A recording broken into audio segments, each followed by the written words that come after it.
ಶನಿವಾರ ಸಂತೆಯ ಚಂದ್ರಮೌಳೇಶ್ವರ ಗಣಪತಿ ದೇವಾಲಯದಲ್ಲಿ ಲಕ್ಷ ದೀಪೋತ್ಸವದ ಪ್ರಯುಕ್ತ ಶನಿವಾರ ಸಂಜೆ ವಿಶೇಷ ಪೂಜೆ ಜರುಗಿತು. ದೇವಾಲಯವು ಸಂಪೂರ್ಣ ದೀಪಗಳಿಂದ ಅಲಂಕೃತವಾಗಿತ್ತು. ಮಹಾಮಂಗಳಾರತಿ ಬಳಿಕ ಪ್ರಸಾದ ವಿನಿಯೋಗ ನಡೆಯಿತು.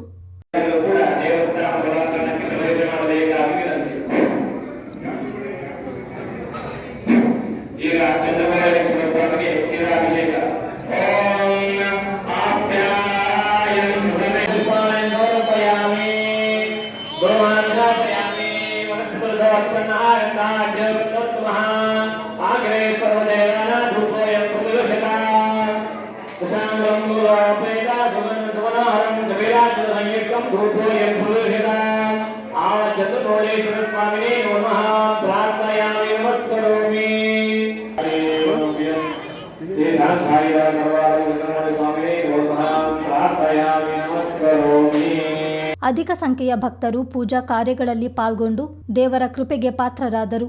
ಸುತ್ತಮುತ್ತಲ ಊರಿನವರು ಆಗಮಿಸಿ ದೇವರ ದರ್ಶನ ಪಡೆದರು.